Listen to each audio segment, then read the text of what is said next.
সাংগঠনিক বৈঠকের আগে এবার অমিত শাহর সঙ্গে বৈঠক জেপি নাড্ডার।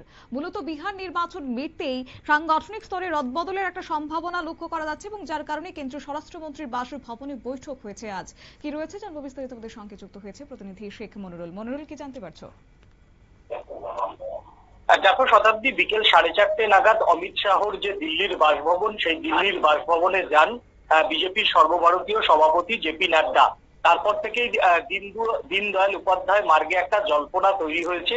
বিহার নির্বাচনের পরেই বিজেপির সাংগঠনিক পদে রদবদল হওয়ার কথা ছিল এবং সময় অনুযায়ী কিন্তু বিহার নির্বাচনের পর বিজেপির সর্বভারতীয় যে সভাপতির পদ, সেখান থেকে জেপি নাড্ডাকে কিন্তু সরিয়ে দেওয়ার কথা।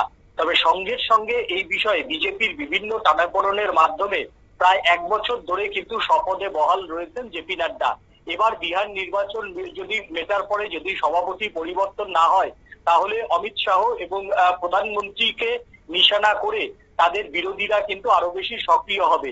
এবার যেহেতু তোমার হচ্ছে অসমের নির্বাচন, কেরলের নির্বাচন, তামিলনাড়ুর নির্বাচন, পশ্চিমবঙ্গের নির্বাচন, সেখানে কিন্তু বিজেপি বিষয়টাকে কিন্তু ইস্যু করতে পারে।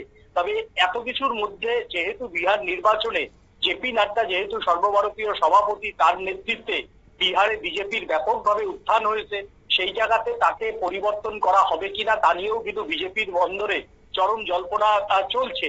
এখন আজকে একটা বিষয়ে সাংগঠনিক বৈঠক শুরু হয়েছে, সাংগঠনিক বিষয়ে কথা বলেছেন আজকে বিজেপির সর্বোচ্চ নেতৃত্ব এবং অমিত শাহর বাসভবনেই সেই বৈঠক হয়েছে বলে তোমার হচ্ছে বিজেপি সূত্রের খবর।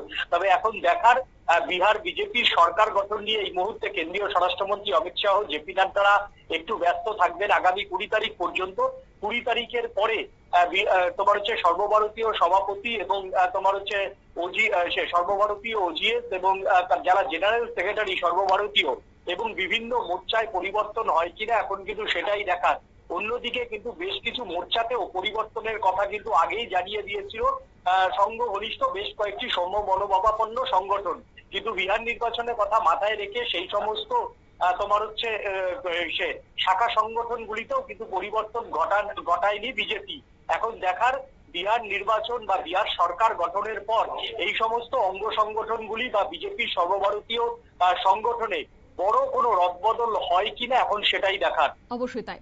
অর্থাৎ কার্যত নির্বাচন মিটতে সাংগঠনিক স্তরে রদবদলের সম্ভাবনা, বিশেষ করে বিজেপির সর্বভারতীয় সভাপতি পদেও হতে পারে রদবদল। সেক্ষেত্রে জেপি নাড্ডাই কি সর্বভারতীয় সভাপতি পদে বহাল থাকেন নাকি তার উত্তরসূরি নতুন কেউ আসেন, সেটা অবশ্য সময় বলবে। তবে বিহার নির্বাচনের ফলাফলের পর এই রণকৌশল নির্ধারণের বৈঠক কিন্তু তাৎপর্যপূর্ণ বলে মনে করছেন রাজনৈতিক মহল। নিয়ে নিচে ছোট্ট একটি বিজ্ঞাপন বিরতির সঙ্গে থাকুন।